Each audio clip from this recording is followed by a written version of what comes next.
Let's talk about choosing right career कि आपने अपने लिए सही करियर का इंतखाब कैसे करना है। इसके लिए मैं आपको मरहला वाइज अप्रोच देने लगा हूं। इसमें हम फर्दर डिस्कस करेंगे first of all what is career planning, कि करियर प्लानिंग है क्या, हम इसको डिस्कस करेंगे।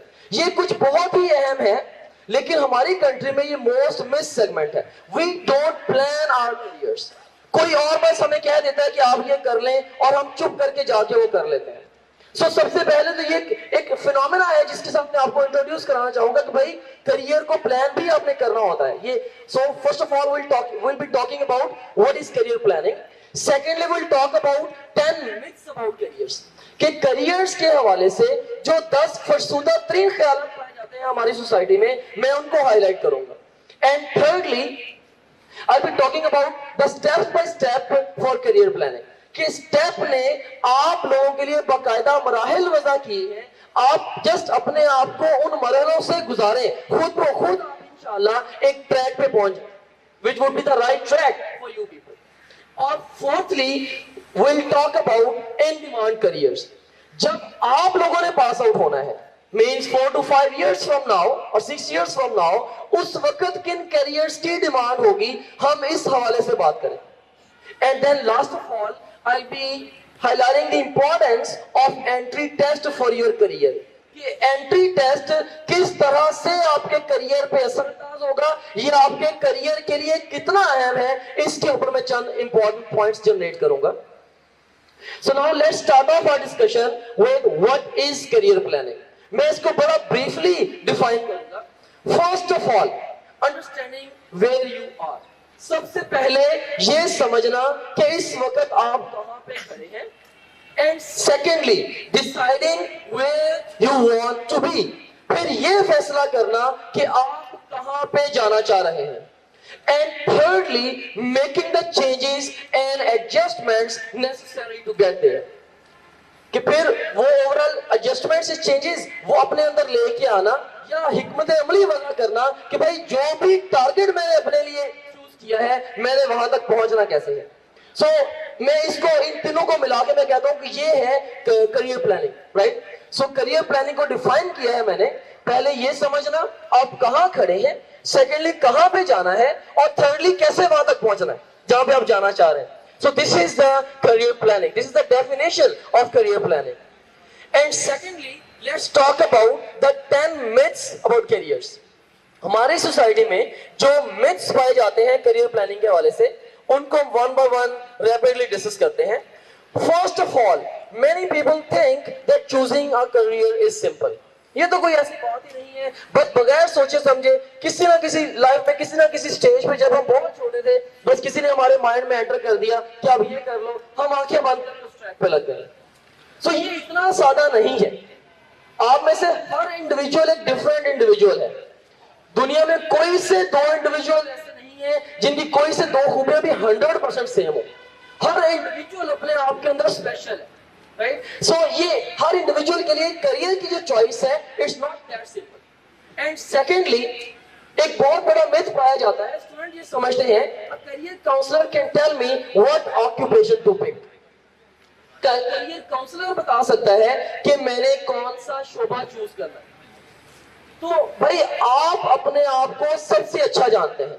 आप करियर काउंसलर से व्यूज तो ले सकते हैं, आप अपने पेरेंट्स से, टीचर से, अपने मेंटर से गाइडेंस तो ले सकते हैं, लेकिन ये आपका डिसीजन है। At the end of the day आप सारी चीजों को वे करें, कंसीडर करें, वो हर चीज अकाउंट में लेके आए जो कि आपको लेके आनी चाहिए, लेकिन ओवरऑल ये फैसला आप करें खुद से।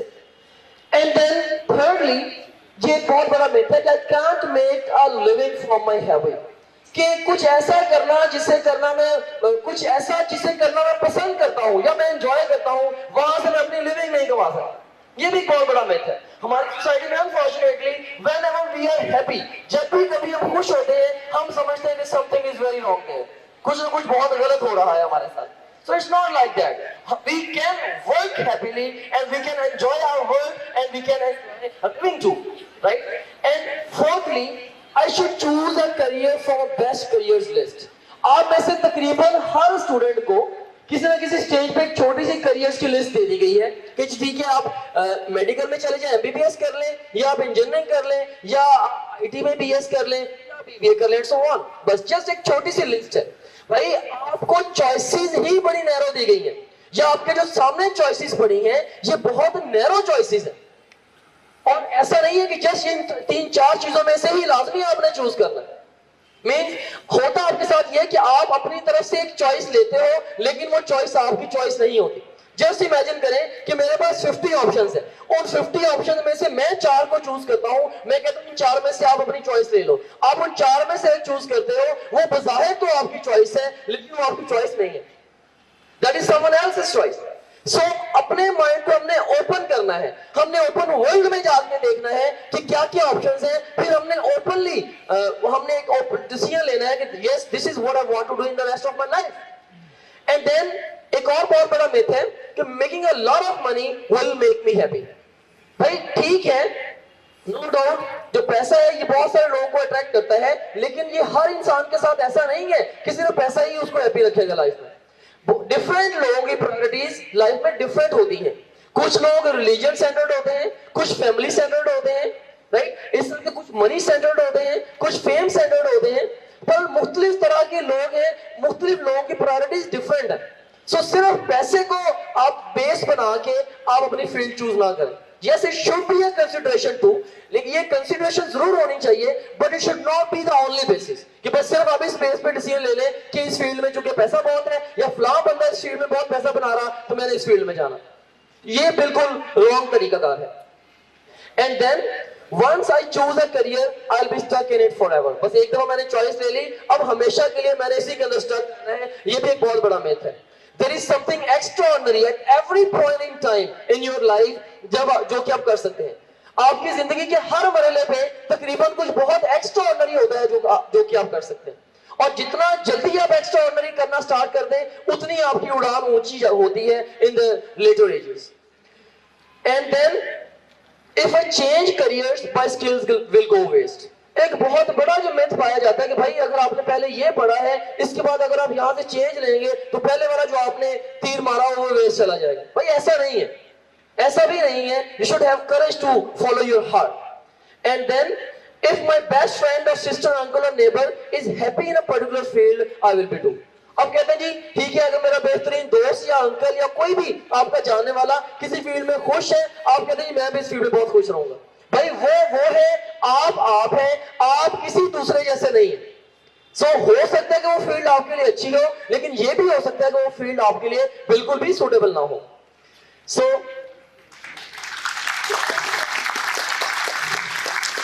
और बहुत सारे स्टूडेंट्स ये भी सोचते हैं कि all I have to do is pick an occupation, things will fall into place automatically. बहुत सारे स्टूडेंट्स ये सोचते हैं कि बस मैंने तो सिर्फ अपने लिए शोबे का इंतखाब करना है। So all I have to do is pick an occupation, things will fall into place after that, right. So मैं अक्सर ये कहा करता हूं स्टूडेंट्स से कि बच्चों डिग्री मैटर नहीं करती, डिग्री के पीछे जो बंदा है वो मैटर करता है। सी अगर आप डॉक्टर्स की एग्जांपल ले लें, आपको ऐसे मार्केट में बहुत सारे स्पेशलिस्ट डॉक्टर्स मिलेंगे जो कि हैंड टू माउथ है, जो कि अपनी लाइफ से हैप्पी नहीं है, और बहुत सारे सिंपल एमबीबीएस डॉक्टर्स मिलेंगे who are doing very extraordinary job और वो अपने शोबे को मजे से एंजॉय कर रहे हैं। सो डिग्री मैटर नहीं करती, वो उस डिग्री के पीछे जो बंदा है वो मैटर करता है। शोबा मैटर नहीं करता, शोबे के पीछे जो बंदा है वो मैटर करता है। बस आप लोग कहते हैं शोबा चूज कर लिया, मेरा शोबा खुद ही मुझको आगे लेके जाएगा, ऐसा नहीं है। ऑक्यूपेशन चूज करने के बाद भी आप ये सोचें कि आपने पूरी जिंदगी में उसमें एफर्ट लगानी है, तभी आप आगे बढ़ेंगे उसके अंदर। और उसके बाद फिर लास्ट में there is very little I can do to learn about an occupation without actually working in it. आप लोग ये सोचते हैं कि किसी शोबे में काम किए बगैर मैं उसके बारे में बहुत ज्यादा नहीं जान सकता। भाई ये भी एक मिथ है। हम किसी शोबे में बाकायदा तौर पे एंटर होने से पहले, किसी भी शोबे में बाकायदा तौर पे एंटर होने से पहले हम ओवरऑल उसके बारे में सारी बुनियादी इंफॉर्मेशन ले सकते हैं। ऐसा तो नहीं है कि हम जंप करने के बाद देखें कि पानी की गहराई कितनी है। सो हम उन प्रोफेशनल से बात करके इंफॉर्मेशन ले सकते हैं। बहरहाल ये 10 myths say about the career. अब नेक्स्ट हम बात करते हैं on the steps by step for career planning, कि स्टेप ने आपकी करियर की प्लानिंग के लिए जो मराहिल वज़ा किए हैं वो कौन से हैं। उसमें फर्स्ट ऑफ ऑल अब देख सकते हैं इसमें जो पहला मरहला है वो है सेल्फ असेसमेंट का, और जो दूसरा मरहला है वो है एक्सप्लोरिंग ऑप्शंस का।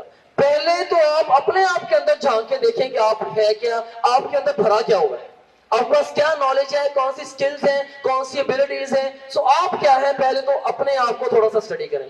सेकेंडली, अकॉर्डिंगली आप अपने लिए ऑप्शंस को एक्सप्लोर करें। ये नहीं है कि ऑप्शंस क्या है, क्वेश्चन ये है कि मेरे लिए ऑप्शंस क्या है। So explore options for your own self. और thirdly, steps of getting admission to a university of programme. फिर आपको ये पता होना चाहिए कि आपने जो भी ऑप्शन अपने लिए लिए है, या जो भी कोई एक बेस्ट ऑप्शन आपने खुद के लिए चूज किया है, अब आपने उसको अवेल करने के लिए किसी ना किसी यूनिवर्सिटी से अकॉर्डिंगली कोई डिग्री लेनी है। तो एक यूनिवर्सिटी से डिग्री लेने के लिए किन किन मराहल से आपको गुजरना होगा, वो आपको मैं क्विकली हाईलाइट करूंगा आपके सामने। So first of all let's talk about self assessment. हम सेल्फ असेसमेंट के बारे में बात करते हैं। इसमें सबसे जो पहली चीज मैटर करती है वो आपकी नो डाउट क्वालिफिकेशन मैटर करती है। अगर आप प्राइमरी पास स्टूडेंट्स होते, शायद मैं आपके साथ करियर के ऊपर डिस्कशन एक और अंदाज से कर रहा होता। अगर आप मैट्रिक के बाद मेरे पास आए होते, मैं एक और अंदाज से डिस्कशन कर रहा होता। आप लोग मोर और लेस ऐसे हैं जो कि आप फ्यू मंथ्स फ्रॉम नाउ आप लोग इंटरमीडिएट का एग्जाम पास कर चुके होंगे। सो कुछ चॉइसेस तो आप ऑलरेडी ले चुके हैं। सो इस वक्त भारत आपकी क्वालिफिकेशन ये एक चीज है जिसको मद्देनजर रखते हुए आपने आगे फ्यूचर की प्लानिंग करनी है।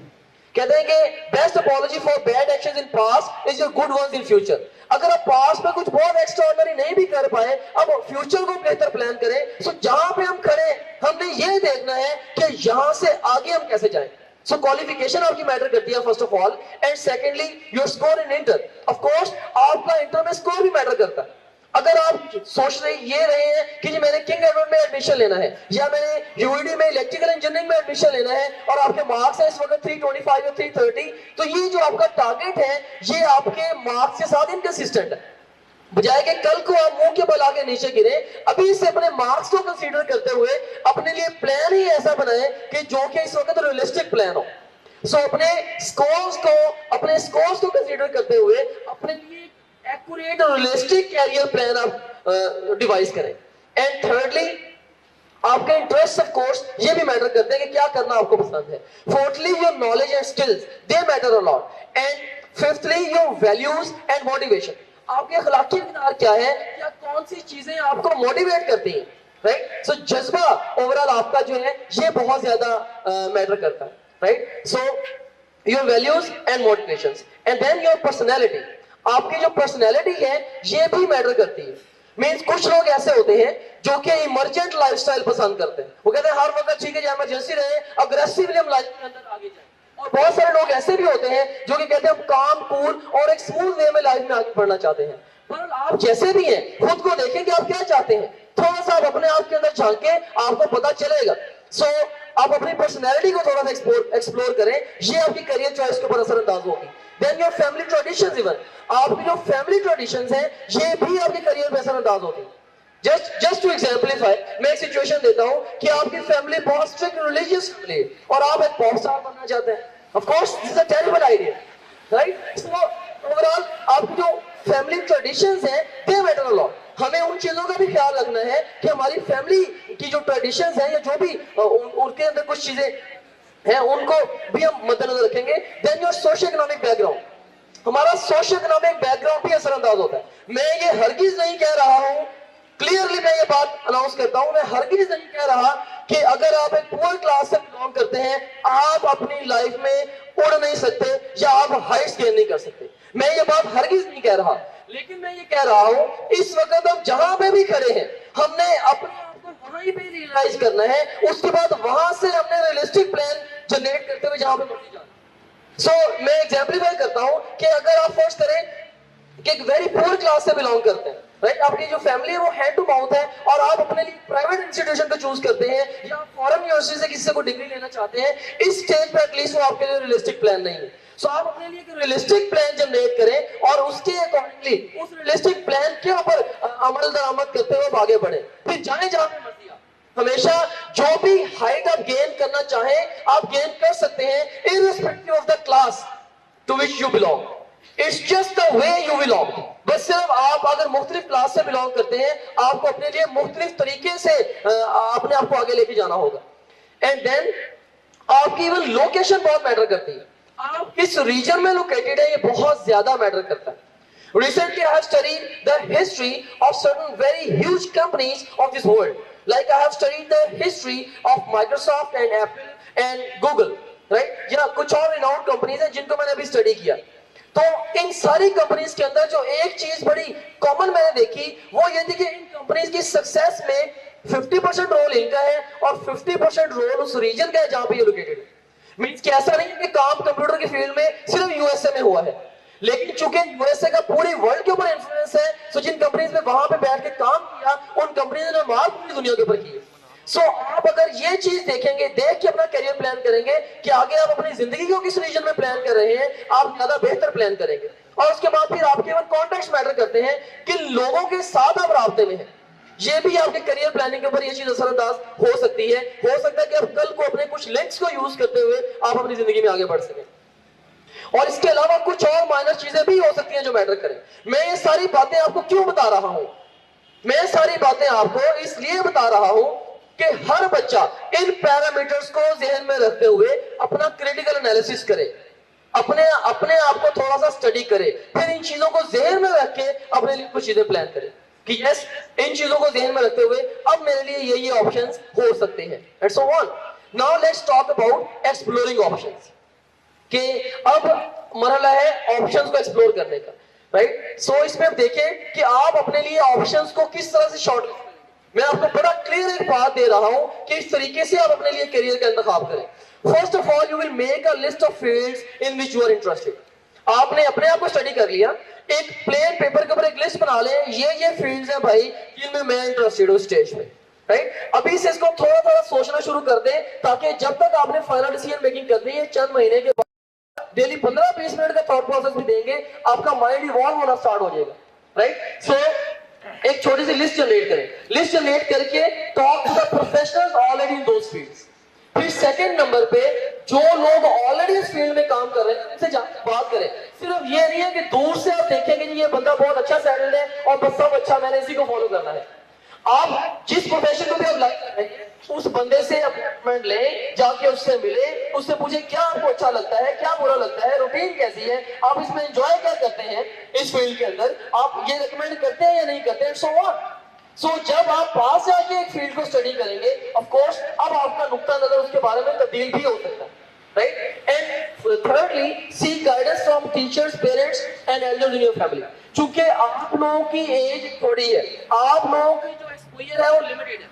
जो आपके पेरेंट्स है या टीचर्स है, मेंटर्स है, वो चूंकि आपसे अहेड इन टाइम है, इसलिए वो बहुत सारी ऐसी बातें जानते हैं जो कि आप लोग नहीं जानते प्रैक्टिकल लाइफ की. सो मैं ये नहीं कह रहा हूं कि बस आप उनको कह दें कि वो आपके लिए फैसला कर दें. मैं ये कह रहा हूं कि उनके पास जाएं, जो भी आपने सोचा है, जो भी आपने अपने लिए ऑप्शन जनरेट किए हैं, उन ऑप्शंस को वन बाय वन उनके साथ डिस्कस करें ताकि उनके बहुत सारे एस्पेक्ट्स आपके सामने आए. और उसके बाद फिर फोर्थली अब आप क्या करेंगे, अब आप एक शॉर्ट लिस्ट बना लेंगे कि भाई अच्छा ये कोर्सेज मेरे लिए रह गए जो कि मैं ज्वाइन करना चाहता हूं. पहले नंबर पे खुद को स्टडी किया, जस्ट टू सम अप, अपने आप को स्टडी किया. स्टडी करने के बाद आप लोगों ने उस फील्ड के प्रोफेशनल्स के ओवरऑल आपने अपने इंटरेस्ट की फील्ड्स की लिस्ट जनरेट की. फिर उन फील्ड्स के प्रोफेशनल से बात की और अपने पेरेंट्स से, टीचर से गाइडेंस लेके अपनी लिस्ट को फर्दर शॉर्टन कर लिया.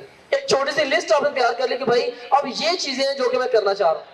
और उसके बाद आप क्या करेंगे, ऑफ कोर्स अब आप ये देखेंगे कि ये जो कोर्सेज मैंने शॉर्टलिस्ट किए हैं 2, 3, 4, जिनमें से मैं किसी में जाना चाह रहा हूं, ये कौन कौन सी यूनिवर्सिटीज करा रही हैं और टॉप रैंक यूनिवर्सिटीज किसी पर्टिकुलर कोर्स के हवाले से कौन सी है. रूल ऑफ थंब यहाँ पे ये है, आपने कोशिश करनी है कि बेहतरीन डिग्री लेनी है और फिर बेहतरीन इंस्टीट्यूशन से लेनी है. और डिफरेंट कोर्सेज के लिए डिफरेंट यूनिवर्सिटीज प्रेफर्ड है because of the infrastructures and because of the academics they are offering, because of the practical work they are offering. So different fields के लिए जो टॉप रैंक यूनिवर्सिटीज है different है. अगर एक यूनिवर्सिटी एक चीज में अच्छी है, इसका ये हरगिज मतलब नहीं है कि वो हर चीज में अच्छी है. सो आपका मकसद क्या है, बेहतरीन डिग्री लेनी है और बेहतरीन जगह से लेनी है या बेहतरीन यूनिवर्सिटी से लेनी है. एंड देन लास्ट पे get admission related information of respective universities. कि आपने जिन भी यूनिवर्सिटीज को टारगेट किया है अभी से उनके एडमिशन रिलेटेड इंफॉर्मेशन थोड़ी सी ले लें, उनकी वेबसाइट्स को विजिट करें, राइट? या अगर कोई ऑलरेडी बंदा उस यूनिवर्सिटी के अंदर है, थोड़ा सा जाके उसके साथ डिस्कशन कर लें, बहरहाल अभी से इंफॉर्मेशन उसकी थोड़ी सी कलेक्ट. ताकि आपके माइंड में एक पिक्चर बननी शुरू हो जाए, एक खाका बनना शुरू हो जाए। जैसे जैसे आप ऑनवर्ड मूव करेंगे, आप उसी खाके में रंग भरते जाएंगे अपने काम से। बहरहाल ये तो था एक्सप्लोरिंग ऑप्शंस। अब लास्ट पे हम डिस्कस करेंगे steps of getting admission to a university program. अगर आपने अभी तक हमने क्या किया, खुद को स्टडी किया। खुद को स्टडी करने के बाद हमने एक शॉर्ट लिस्ट जनरेट की, कोर्सेज की। उसके बाद हमने शॉर्ट लिस्ट जनरेट की यूनिवर्सिटीज की। अब आपने वो किसी यूनिवर्सिटी में एडमिशन लेना है, उसके लिए क्या क्या मराहल आपको, किन किन मराहल से आपको गुजरना होगा, वो ये है।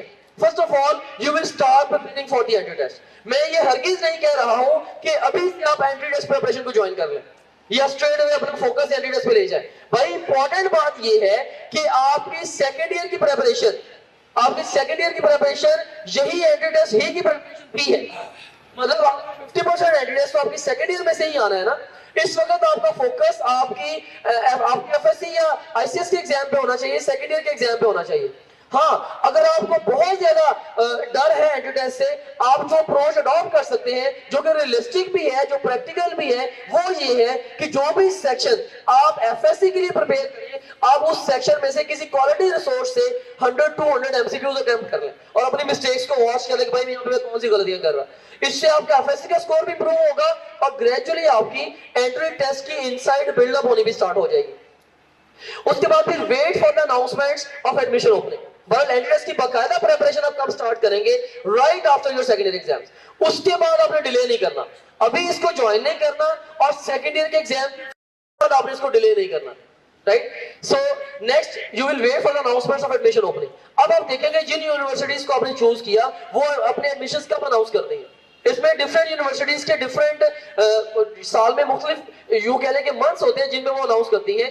ज्यादातर यूनिवर्सिटीज, मोर देन 90% यूनिवर्सिटीज, वो अपने admission right after second year exam announce करती हैं। लेकिन कुछ यूनिवर्सिटीज ऐसी भी हैं जो उससे पहले अनाउंसमेंट्स कर देती हैं। लाइक लम्स है, अभी लम्स की ऐड आ जानी, आगा खान है उसकी ऐड भी आ जानी, नस की ऐड अभी आपको पता है मार्च में एनईटी 2 के लिए उन्होंने एप्लीकेशन मांग लेनी है। That's all. कुछ छोटी सी लिस्ट है जो कि सेकंड ईयर के एग्जाम से पहले भी आपसे अप्लाई करा लेंगे। अगर फर्स्ट करें आप कहीं पे अप्लाई करते हैं और किसी यूनिवर्सिटी का एग्जाम आपके सेकंड ईयर के एग्जाम से पहले है, तो आप लोग ये करेंगे अपना फोकस फिर भी एफएससी पे रखेंगे, लेकिन साइड बाय साइड आप उस एग्जाम को जस्ट अटेम्प्ट कर देंगे। उसके ऊपर आप कोई चंद दिन तो लगा सकते हैं, लेकिन आप अपनी एफएससी को कभी भी छोड़ के या आईसीएस को छोड़ के आप उसके ऊपर स्विच नहीं करा सकते अपने आप को पूरा। अदरवाइज आप स्वीयर लॉस आपको हो सकता है। एंड बहरहाल अनाउंसमेंट्स कहां पे आएंगी? या तो वेबसाइट्स पे और या फिर जो संडे का जंग होता है उसमें अक्सर यूनिवर्सिटीज अपनी ऐड देती हैं। So make it a habit कि हफ्ते में या एटलीस्ट 2 हफ्ते में एक और मरतबा जो भी यूनिवर्सिटीज आपने टारगेट की है, हर यूनिवर्सिटी की वेबसाइट ओपन करके वहां से डिफरेंट पेजेस को जरा विजिट कर लें, ताकि अगर कोई वैल्यूएबल इंफॉर्मेशन है तो वो आपको टाइम पे ही मिल जाए, नंबर 1। और secondly make it a habit कि हर संडे का जंग आप पढ़ना शुरू कर दें, उसमें अपने कंसर्न की चीजें वॉच करना शुरू कर दें, ताकि ओवरऑल आप ग्रेजुअली अगर किसी कोई भी यूनिवर्सिटी एडमिशन ओपन करती है या कोई आपसे रिलेटेड इंफॉर्मेशन है वो आपको साइड बाय साइड मिलती जाए। And thirdly submit forms for taking entry test. जैसे एडमिशन ओपन हुआ आप फॉर्म सबमिट कराएंगे इम्तिहान देने के लिए। उसके बाद आपको एक एडमिट कार्ड मिलेगा। फॉर्म सबमिट कराने के बाद एडमिट कार्ड मिलेगा। अब फॉर्म ऑनलाइन भी सबमिट होते हैं या डायरेक्टली भी होते हैं। डिफरेंट यूनिवर्सिटीज का डिफरेंट तरीका है, जिस यूनिवर्सिटी का जो तरीका है उसके अकॉर्डिंगली उसको प्रोसेस कर दें। उसके बाद एडमिट कार्ड भी अकॉर्डिंगली मेल भी आ सकती है, आपका अकाउंट भी हो सकता है उस यूनिवर्सिटी की वेबसाइट पे, या ये भी हो सकता है कि वो आपको पोस्ट करें या खुद आप जाके कहीं से कलेक्ट करें। Whatsoever, आप at the end of the day अपने एडमिट कार्ड कलेक्ट करेंगे जो कि कंपेरेबल है with the roll number slip of inter exam. और उसके बाद फिर आप एंट्री टेस्ट देंगे। जब भी वो यूनिवर्सिटी अपना एग्जाम की जो भी डेट अनाउंस करेगी आप अपना इम्तिहान देंगे। उसके बाद आप रिजल्ट का वेट करेंगे, जो कि कई दफा एक आध दिन के अंदर और कई दफा 1 से 2 हफ्ते के अंदर अंदर आ जाता है। राइट, सो एक दिन से लेके 2 वीक्स तक तकरीबन सारी यूनिवर्सिटीज ही आपको रिजल्ट दे देती हैं। सो रिजल्ट अनाउंसमेंट बहुत रैपिडली हो जाती है। उसके बाद रिजल्ट जैसे ही आ गया, अब आप देखें अगर तो आप यूनिवर्सिटी के अब सिलेक्शन क्राइटेरिया में आ रहे हैं, राइट, वो यूनिवर्सिटी कहेगी कि जो बच्चे इस % से ऊपर हैं वो दोबारा हमें फॉर्म सबमिट कराएं। अब आप क्या करेंगे? आप फॉर्म फिल करेंगे, कलेक्ट करेंगे, फिल करेंगे और सबमिट करा देंगे एडमिशन लेने के लिए। उसके बाद फिर आप मेरिट लिस्ट का वेट करेंगे। फिर यूनिवर्सिटी अपनी मेरिट लिस्ट डिस्प्ले करेगी। अगर आपका मेरिट लिस्ट में नाम आ गया है आप फीस सबमिट कराएंगे और जाके पढ़ना शुरू कर देंगे। राइट। सो ये पूरा प्रोटोकॉल होता है किसी भी यूनिवर्सिटी का। मैं ये बता रहा हूं, जैसे यूईडी के बारे में भी बता रहा हूं, UHS king Edward medical university के बारे में बता रहा हूं, आगा खान, फास्ट, लम्स, जिकी, पयास, जितने भी हैं सबके लिए बेसिक प्रोटोकॉल सेम है। ये जो मैंने जितने भी यूनिवर्सिटीज के नाम लिए हैं, ये सारी यूनिवर्सिटीज ओवरऑल हमारी कंट्री की टॉप रैंक यूनिवर्सिटीज है। इन सब के लिए बेसिक प्रोटोकॉल जो है वो यही है। बट उसके बाद अब हम अपनी फीस सबमिट कराएंगे। मेरिट लिस्ट में जैसे आपका नाम आ गया, फीस सबमिट करा के आप एडमिशन ले लेंगे और अब आप अपना पढ़ना स्टार्ट कर देंगे, राइट। अगर आपके पास एक से ज्यादा ऑप्शन ओपन हो गए फिर उस वक्त दोबारा कंसीडर कर लें, इनमें से अब 2-3 जगह पे मेरा एडमिशन हो गया, इनमें से मैंने कहां पे जाना है, फिर दोबारा उनका कंपैरेटिव एनालिसिस करके एक हतमी फैसला कर लें। लेकिन बस जो फैसला कर लें फिर उसके ऊपर अमल दरामद करें।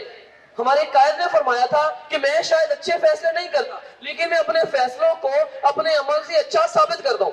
जिंदगी में बार बार फैसले बदलते रहना, बार बार मुड़ के देखते रहना, ये बड़ा मनफी असर डालता है आपके ऊपर। सो जिंदगी में बार बार फैसले चेंज ना करें, बार बार सिमतें चेंज ना करें, अपने आप को कई सारी डायरेक्शन में एक टाइम पे ना चलाएं, आप किसी भी डायरेक्शन में एक्सेल नहीं करेंगे, एक चीज। और सेकेंडली, फैसलों को डिले भी ना करें।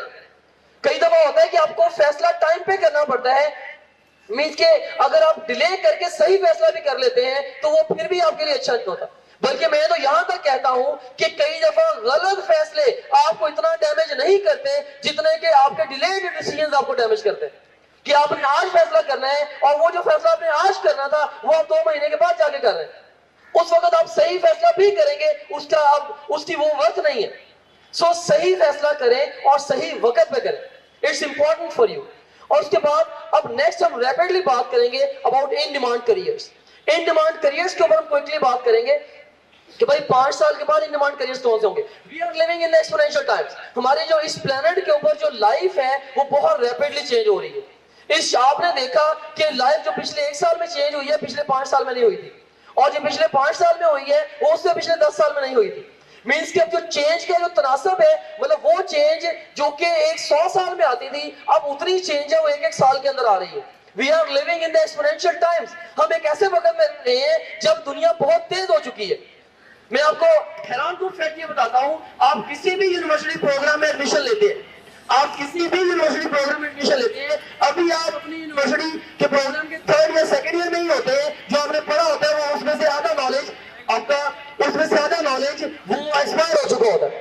सो we are living in the exponential times. हमें ये देखना है कि हमने अहेड ऑफ टाइम चलना है, हमने वक्त के घोड़े को निशानी के बालों से जाके पकड़ना है। अगर हम हमेशा वक्त के घोड़े के पीछे पीछे भागते रहेंगे हम कभी भी एक्सीलेंस प्रोड्यूस नहीं कर सकते। So again this is very important for you. So इसी हवाले से अब देखिए, आपने अगर आज एक कोर्स में एडमिशन लेना है ना, आप ये देखेंगे कि 5 साल के बाद उसका स्कोप, ये नहीं है कि आज वो कोर्स कहां पे खड़ा है, आप 5 साल के बाद उसका स्कोप देखेंगे। और ऑफ कोर्स उसके लिए आपको विजन अपना डेवलप करना होगा। विजन क्या होता है, विजन को आप कैसे डिफाइन करते हैं? Vision is actually the art of seeing something which is not visible to others. कुछ ऐसा देखना अपने इनसाइट से, अपने फोकस से, राइट, या दूसरे लोगों से रहनुमाई लेके कुछ ऐसा देखना जो आम लोगों को नजर नहीं आता, ये आपका विजन है। और अगर आप एक विजनरी बंदे हैं, अगर आप एक विजनरी स्टूडेंट हैं, आप अपनी लाइफ में बहुत ज्यादा आगे चले जाएंगे, राइट। लेकिन विजन का होना इंपॉर्टेंट है और विजन के बाद फिर एक्शन का होना, राइट। सो विजन के बाद अगर आपके पास विजन है और अब आपके लिए जरूरी है कि उस विजन को यूज भी करें। बहुत सारे लोग विजन होते हैं, पता है कि ऐसे करेंगे तो ऐसा होगा, लेकिन वो काम नहीं करते। सो विजन अपना डेवलप करें, उसके बाद फिर उसके अकॉर्डिंग एक्ट भी करें। बहरहाल अब मैं इन डिमांड करियर्स की लिस्ट देने लगा था, तो इन डिमांड करियर्स आपके सामने हैं। फर्स्ट ऑफ ऑल मैं इसमें बात करूंगा कौन से करियर्स इन डिमांड है for pre medical students, and secondly for pre engineering और आईसीएस स्टूडेंट्स, एंड थर्डली कौन से करियर्स इन डिमांड होंगे for both kind of students. Medical engineering और आईसीएस सारे स्टूडेंट्स के लिए कौन से कॉमन ऑप्शंस होंगे जो कि इन डिमांड है भी और होंगे भी, राइट। सो कि क्विक सी मैं एक लिस्ट जनरेट करता हूं, और ये लिस्ट जो मैंने बनाई है ये मैंने अपने लिमिटेड विजिबिलिटी और अपने लिमिटेड विजन से ही बनाई है। आप फर्दर एक्सप्लोर भी कर सकते हैं और फर्दर एक्सपेंड भी कर सकते हैं अपने विजन को यूज करके। सो ये तो बस एक मिनिमम स्टैंडर्ड है जो कि मैं आपको यहां पे दे रहा हूं। इसमें first of all let's talk about in demand careers for pre medical students. Pre medical students के लिए जो इन डिमांड करियर्स होंगे, आज से चंद साल के बाद भी इवन प्री मेडिकल स्टूडेंट्स के लिए जो बेस्ट चॉइस होगी still it would be MBBS. Pre medical students के लिए ये कई साल के बाद भी ऐसा नहीं होगा। आप ये कह सकते हैं कि सर बहुत सारे एमबीबीएस डॉक्टर्स हमने देखे हैं जो कि हैंड टू माउथ रह रहे हैं, जो अपनी लाइफ से खुश नहीं है। वो इसलिए हैप्पी नहीं है कि एमबीबीएस शायद पर्सनैलिटी के साथ मैच नहीं था। लेकिन अगर आप इस काम को शौक से करते हैं, अगर आप बहुत अच्छा करना चाहते हैं, इस फील्ड में स्पेस है। मैं इसकी एग्जांपल आपको यहां से देता हूं कि पूरे पाकिस्तान के अंदर एक भी हेल्थ केयर ऑर्गेनाइजेशन की चेन नहीं है। एजुकेशनल इंस्टीट्यूशन की जैसे चेन एग्जिस्ट करती है, like largest chain Punjab group of colleges की है, हेल्थ सेक्टर के अंदर कोई ऐसी चेन एग्जिस्ट नहीं करती। सो आप विजन बनाएं, आप अपनी ऑर्गेनाइजेशन बनाएं, आप आगे हैं, you can do it. So MBBS ये पहले नंबर पे है। एंड सेकेंडली बीडीएस है। बीडीएस ये प्रेफर्ड चॉइस है स्पेशली फॉर गर्ल्स, क्योंकि इसमें इमरजेंसीज नहीं है, जल्दी आप ग्रेजुएशन कर लेते हो और आपकी लाइफ कंफर्टेबल है, राइट। सो बीडीएस अगर आपका इंटरेस्ट है, it's a very good option especially for girls. Boys के लिए भी इक्वली गुड है। उसके बाद फिर doctor of physiotherapy, right, even they are doing wonders. मुझे बहुत एक्स्ट्राऑर्डिनरी अब मार्केट में काम कर रहे हैं। और उसके बाद फिर डीवीएम, बहुत सारे स्टूडेंट्स ये समझते हैं, वो इवन डिग्री का नाम आता है, दे स्टार्ट लाफिंग और and several years later the veterinary doctors they actually laugh at you that where you were and where we are today, right। मैं आपको इसके ओवरऑल मैंने अभी रिसेंटली कंपैरेटिव एनालिसिस किया है बहुत सारे लोगों के ओवरऑल उनके इकोनॉमिक्स का, उनके सोशल इकोनॉमिक बैकग्राउंड का, तो आई वाज क्वाइट अस्टोनिश्ड कि वेटनरी डॉक्टर्स हमारी कंट्री में टॉप के ऊपर आ रहे हैं बहुत सारे। They are doing wonders। Means के कुछ अर्सा पहले मैं आपकी एग्जाम्पल में यहाँ से करता हूँ कि प्राइवेट जो हेलीकॉप्टर से, इसके लिए गवर्नमेंट ने ऑप्शन दिया था कि उन लोगों को अप्लाई करें। 10 लोगों को उन्होंने हेलीकॉप्टर्स देने थे, उनमें से 5 just veterinary doctors. They are this much successful। लेकिन इसका बहुत सारे लोग ये समझते हैं कि शायद इनका काम बस इतना है, इन्होंने एनिमल्स को ट्रीट करना है। भाई इनका जो मेजर रोल है वो फूड प्रोडक्शन के अंदर है। ये डेयरी फार्मिंग में आ रहे हैं, फिश फार्मिंग है, या जितनी बड़ी बड़ी फूड चेन्स हो रही हैं, ये बैकएंड पे बैठे अपने वेटनरी डॉक्टर्स कर रहे हैं। सो मैं एमबीबीएस, बीडीएस और फिजियोथेरेपी के बाद डीवीएम को मैं प्रेफर करूंगा कि yes it's also preferred option. बजाय कि आप सिंपल को नॉन प्रोफेशनल डिग्री लें, आप ये प्रॉपर एक डिग्री ये लेके अपनी लाइफ में आगे बढ़ सकते हैं। और उसके बाद फिर अलाइड हेल्थ साइंसेस, इवन बहुत सारे जो इंस्टीट्यूशंस हैं लाहौर में, मुल्तान में इवन और दूसरे सिटीज के अंदर भी वो अलाइड कोर्सेज ऑफर कर रहे हैं, राइट। लाइक जैसे कि बीएस है रेडियोलॉजी में, कार्डियोलॉजी में, इंटरवेंशनल कार्डियोलॉजी में, ऑफ्थेल्मोलॉजी में, राइट, ऑडियोलॉजी में, सो ऑन। सो ये अलाइड कोर्सेज है। मैं ये नहीं कहता कि ये एक्सीलेंट है, लेकिन ये गुड इनफ जरूर है। सो अगर आप कहीं और पे नहीं फॉल करते, बजाय सिंपल बीएस वगैरह करने के, बीएससी करने के, आप ये प्रोफेशनल डिग्री ले लें, रिलेटिवली आप बेटर परफॉर्म कर जाएंगे अपनी लाइफ के अंदर। सो अलाइड कोर्सेज जैसे अब बहुत सारे इंस्टीट्यूशंस हैं लाहौर में, जैसे किंग एडवर्ड मेडिकल यूनिवर्सिटी है, यूएचएस के पैनल पे डिफरेंट कॉलेजेस हैं, लाइक अल्लामा इकबाल मेडिकल कॉलेज है, या फिर लाहौर जनरल हॉस्पिटल है, लाहौर चिल्ड्रन हॉस्पिटल है। ये बहुत सारे कोर्सेज ऐसे करा रहे हैं अलाइड, जो कि मतलब मेडिकल की फील्ड के साथ पैरेलल चलते हैं। सो आप उनको भी कंसिडरेशन में लेके आ सकते हैं if you are a pre medical student. और उसके बाद फिर हम बात करते हैं in demand careers for pre engineering and ICS student. Pre engineering और आईसीएस के स्टूडेंट्स के लिए इन डिमांड करियर्स कौन से हैं? ओवरऑल अनफॉर्चुनेटली हम एक मुश्किल वक्त से गुजर रहे हैं। इस वक्त हमारी कंट्री के ऊपर, हमारी कंट्री में पीस का क्राइसिस है, जिसकी वजह से फॉरेन इन्वेस्टर यहाँ पे उस तरह से नहीं आ रहा, जिसकी वजह से बहुत सारे लोगों ने अपने इन्वेस्टमेंट्स यहाँ से मूव भी किए हैं। सो इंजीनियरिंग में लोग आके डिस्टर्ब हुए, इसमें कोई दूसरी राय नहीं है, क्योंकि जो इंडस्ट्री है, ऑफ कोर्स बहुत सारी इंडस्ट्री रोल बैक हुई है खासतौर पर पीस के क्राइसिस के बाद। इसके बावजूद इन चीजों को ध्यान में रखते हुए, हमारी कंट्री के ट्रेंड्स को ध्यान में रखते हुए, फिर भी मैंने एक जो छोटी सी लिस्ट जनरेट की है फॉर इंजीनियरिंग स्टूडेंट्स, वो आपके सामने। इसमें फर्स्ट ऑफ ऑल जिस फील्ड को मैं प्लेस करूंगा, that would be the field of information technology. जैसे मुख्तलिफ अदवार आया ना इंसान की तारीख में, मिट्टी का दौर था, फिर पत्थर का दौर था, फिर तांबे का, कांसी का, लोहे का था, और उसके बाद फिर इलेक्ट्रिसिटी का दौर आया। मींस हमारी हर चीज वो बिजली के साथ लिंक होना शुरू हो गई। अब जो मॉडर्न एरा है, ये वेब लाइफस्टाइल का दौर है। मींस के ये वेब का दौर है, या ये आईटी का एरा आप इसको कह सकते हैं। हर चीज अल्टीमेटली ये आईटी के साथ लिंक होनी है। अभी भी आईटी अपने इब्तदाई मराहिल में है। बिल गेट्स का भी ये कहना है कि नेक्स्ट 1 सेंचुरी के अंदर जो बंदा बहुत एक्स्ट्राऑर्डिनरी अर्न करना चाहता है, अपने आप को किसी भी तरीके से इस फील्ड के साथ जोड़ ले। So information technology very powerful field. Right. So ये सजेस्टेड और रिकमेंडेड फील्ड है, और खास तौर पे अगर आपका ब्रेन वर्क करता है इस फील्ड के अंदर तो इस जैसी फील्ड कोई नहीं। सो इंफॉर्मेशन टेक्नोलॉजी, उसके बाद फिर ठीक है इंजीनियरिंग फील्ड्स हैं डिफरेंट, उसमें बहुत सारी ऑप्शंस हैं, मे बी 20 to 30 के रेंज में डिफरेंट ऑप्शंस हैं, उनमें से भी जो भी डिग्री चूज करें, बस सिर्फ इसलिए चूज ना करें कि इसका मेरिट सबसे ज्यादा है। आप जो भी डिग्री चूज करें, आप ये देखें कि इसकी यूटिलिटी कहां पे जाके है और कल को मैंने करना क्या है, राइट। सो इस चीज को पहले से फोर्स ही करें। उसके बाद फिर BS architecture, quite a good option for girls. फिर BS honours high energy physics है, जैसे पीयू से करें, अगेन क्वाइट राइट ऑप्शन है। फिर एनसीए लाहौर में बहुत सारे डिफरेंट कोर्सेज ऑफर कर रहा है फॉर प्री इंजीनियरिंग और आईसीएस स्टूडेंट्स, जिसके बाद आपके लिए अच्छे ऑप्शन अवेलेबल है मार्केट में। उसके बाद फिर नेक्स्ट अगर आगे मूव करते हैं, तो next we have got the common options for pre medical, pre engineering और आईसीएस स्टूडेंट्स। इन तीनों तरह के स्टूडेंट्स के लिए जो कॉमन ऑप्शंस हैं, अब वो कौन से हैं?